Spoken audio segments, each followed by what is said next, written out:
How you guys doing? It's your man I-55 here. I'm here actually today to show you guys a couple of things as far as cooking, Southern cuisine and everything. Here to also help you guys. I know that Valentine's Day is actually coming up, and actually it's on a Wednesday this year, so some of y'all might actually feel like staying home. So I got a meal for you and everything. That's one of the things that I actually do. I'm one of these guys. I actually enjoy cooking. I believe that food is fun. I actually enjoy cooking. All right. Background, I'm from Memphis, Tennessee originally. That's why I got this right here. Those Grizzlies, even though they're not doing so well this year. All right. And, I grew up, we say I-55. I actually grew up on I-55, obviously being from Memphis. And then I actually went to school down in Louisiana. Got my Southern University right here. So, the reason why I say I-55 is because I've been through a number of places throughout the South. And I realized that, man, there's a lot of Southern cuisine all over the place. But you get your best Southern cuisine, in my personal opinion. Everybody's entitled to their own. You get your best Southern cuisine actually when you're on that I-55 corridor. You're going from St. Louis to Memphis down to Louisiana. So I want to send a shout out to Mandaloo, M-Town at Bluff City, where I'm from. You know I am. North Memphis represent as well. You know what I'm saying? And then also down in New Orleans as well. You guys help to make me who I am. All right. So without any further ado, we're going to go ahead and get started. So today what I'm going to actually show you guys, shrimp Creole. Okay. Now, shrimp Creole works this simple. First off, what we're going to actually do, I got 2 pots, all right? Because 1 pot of shrimp Creole is not going to necessarily be enough to feed, especially for these moms who got these teenage boys with bottomless pit stomachs. But the first thing we're going to do is, as you can see, we've actually coated the bottom of the pot, both pots, with olive oil. Look at that, it's ready to go already. All right, so we're going to actually put this. We took a bulb of garlic, an entire bulb of garlic. We actually diced it. Do not get the store-bought. Don't do it out of a jar. Don't get the store-bought. Do yourself some justice. All right, so we're going to do that over here as well. All right, this one might actually take a little longer. I'll explain why I got 2 pots in a moment. But we're going to actually do this. Well, what our goal here is what we want to actually do is get it to a golden brown. Okay, so we want to go ahead and get this to a golden brown. In the meanwhile, what we're going to also do is going to take this here butter. We got these 2 slices of butter right here. All right, 1, 2. I'm going to put it in that one. I'm going to take the other. Put it in. You want to make sure that your children don't have jelly all over the butter like my children had before I actually put it in there and everything. Grape jelly to be exact. Then you guys also want to use Worcestershire sauce, however you pronounce it, because I can't ever pronounce it correctly. All right, so we're going to actually put this in as well. What we're looking for the garlic cloves to do, we want them to be just a light golden brown, just a light golden brown. If you guys look down here, what I have here is what they call down in New Orleans as, they call it a Holy Trinity. Pretty much what it is a combination of bell pepper, onion, celery. All right, so we got that here as well. So we're going to actually get this going for a minute. And again, our goal is to actually get that to a nice light brown color. So we got 2 pots going. We're going to go ahead and get this heat going. And actually, this actually does not take long to cook. The problem is prep. Prep actually takes longer than the actual preparation. All right. So shortly that'll be golden brown. This one is already golden brown. We can go ahead and actually apply some of the. So like I said, we got Trinity here. All right. So we got celery, onion, bell pepper. So what we're going to actually do is going to apply all 3. I'm going to apply this bell pepper here. We're going to apply half of this onion because I got 2 pots here. So we're going to actually put that there. But then we're going to also put the celery in as well. So we want this flavor to merge. This is going to give us a lot of flavor here. All right. Certainly don't want to overcook the garlic. So once we actually get that in, we want to make sure that we get that. Okay, this other pot is almost ready as well. The reason why I'm using 2 pots is because what I am actually showing you guys today, I want the flavor to be balanced out. So what I'm showing you right here, right now, is flavor for 1 pot each. Pretty much at the end, what's going to happen is we're going to actually combine the 2 together. Let's go ahead and get that heat up there. And now this other one's actually prepped as well. Oh yeah, that's looking good. That's good, that's good, that's good.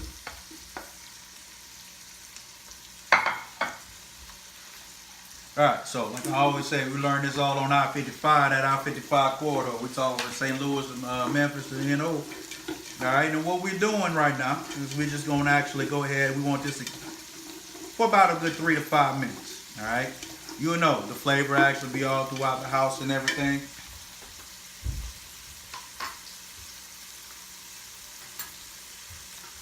In the meanwhile, you kind of want to clear your area because that trash will accumulate.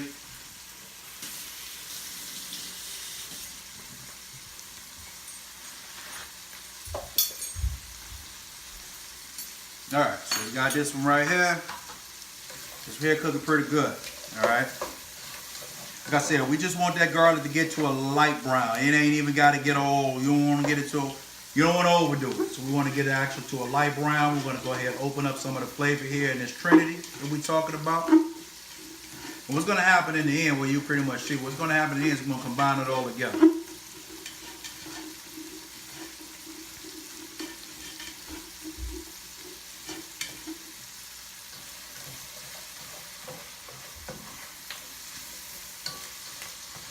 We want to get ourselves a good mix, a good mix, a good mix. Make sure the garlic's all up in there.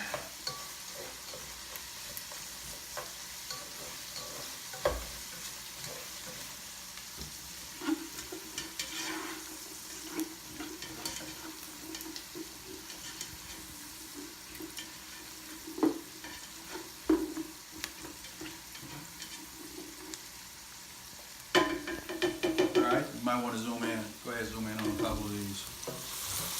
We definitely want them to glisten like so. We want to get that garlic mixed in there really, really good. We want that garlic mixed in with the Trinity good like that. I need a little more, but this pot is almost ready.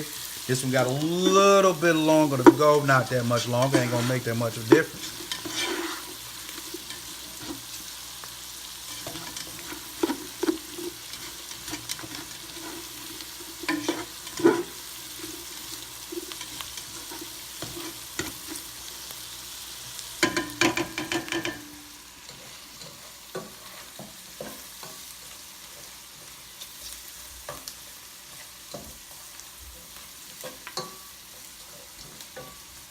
All right, so next the thing we're going to actually add tomato sauce. Now the key to the tomato sauce is you want to taste, at least for me, you want to taste the minimal amount of tomato. You want the other spices to actually get in there good. So I'm going to go ahead and put roughly about, I say about 12 to 15, your choice what you actually prefer. But I'm going to put about 12 to 15 ounces of tomato sauce in there, but it won't be in there long. You'll see what I'm talking about in just a minute. So that's about half this can.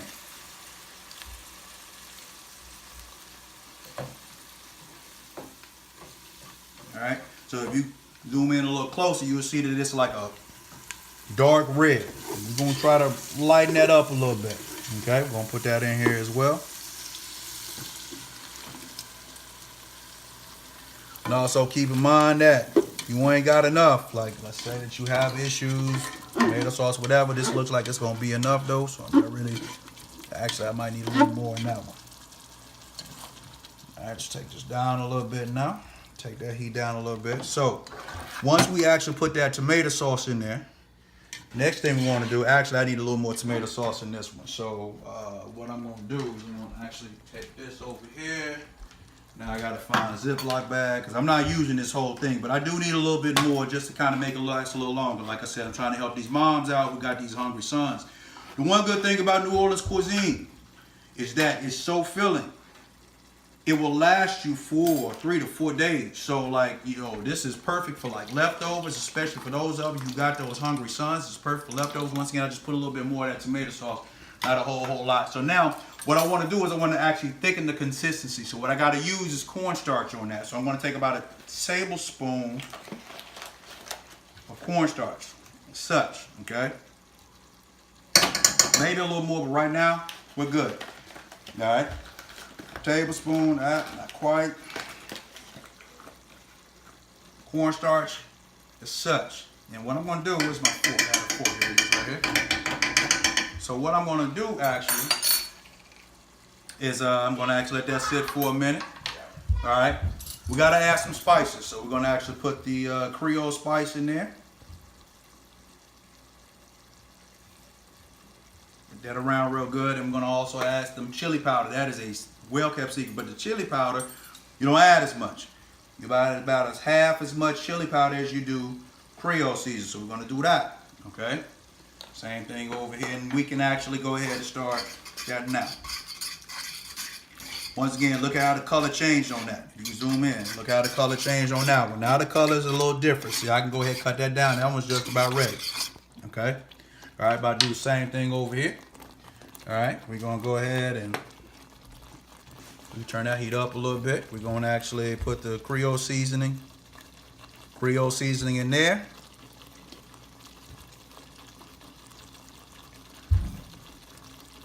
Along with the chili powder. Now, as we do that, you have your choice. You can actually use,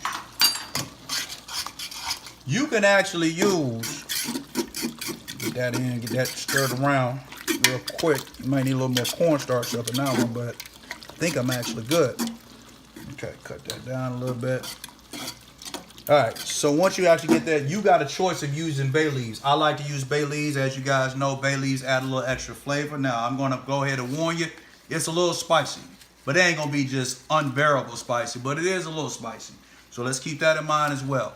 All right, the original recipe also asks for thyme. I don't put thyme in there. All right, I think that makes it a little too spicy and unbearable. But then what you guys want to add is the tomatoes. See, we're almost done already. So what you guys want to add is tomatoes. Yeah, that's why I got the diced tomatoes. Remember, I don't do anything. I try to avoid cans as much as I possibly can. All right, so we got the diced tomatoes there. Got that celery sticking. All right, and we got the diced tomatoes there. Okay, so we're going to actually stir that around. Stir that around. Okay, I can ease the heat up a little bit. And last but not least, you have a choice. I prefer not to for sodium purposes, but you can actually season your shrimp as it actually goes in. You guys can actually season your shrimp. I choose not to, so I'm going to actually put half of the shrimp in now on this one, and I'm going to also put half the shrimp in on this one. Keep in mind that shrimp pretty much cooks on its own, so you probably want to have the heat on for about a minute or so. Probably want to have that heat on for about a minute or so, and then after that, you guys can go ahead and cut it off. So now I'm at a point now where I just want to get this shrimp down in here. I want that to cook good. And pretty much what's going to happen now, because like I said, I like to balance that flavor out. So what's pretty much about to happen now is I'm going to take this pot here, and this is, like I said, for those hungry sons. All right, I'm going to take this pot here, I'm going to pour it down in there so I get double the amount. Make sure we get all of that. We want all the flavor though. We want to scoop everything out of there.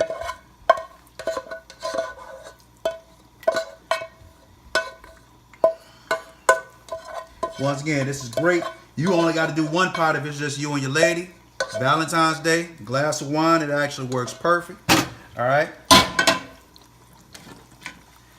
And with that being said, our dish is just about done. All right. So what I'm going to do is I'm going to post these about once every 2 weeks or so. All right. Because I have a number of different recipes and a number of different dishes. Everything from barbecue to etouffee to gumbo. As a matter, red beans and rice as well. As a matter of fact, in a couple weeks, I plan on actually showing you guys how to actually do etouffee as well. So if you guys actually tune in, it'll actually be great. So this is new for us. All right. You want to dig down here one more time? We can show them one more time what it's actually looking like. All right, so this is what we're actually looking like here. All right, and once again, we'd love for you guys to respond if it actually works for you, especially. We would love for you guys to respond. All right, let me know what's going on with you. I'd like to know. Once again, your boy I-55. All right, get at me. Taste of I-55. Taste of I-55 at gmail.com. All right, taste of I-55 at gmail.com. Baby, we almost done here. All right. Like I said, it's quick. We get this one done quickly. All right. Filling meal, inexpensive. Everybody's happy. All right. Once again, if it works for you, please get at me. Let me know what's going on and everything. Like I said, I'll be back in a couple weeks. I'm going to show you guys how to do etouffee as well, red beans and rice. So make sure that you guys actually get at me, respond if it actually works for you. Let me know if you have any questions. It's your man I-55. I'm out. Thank you.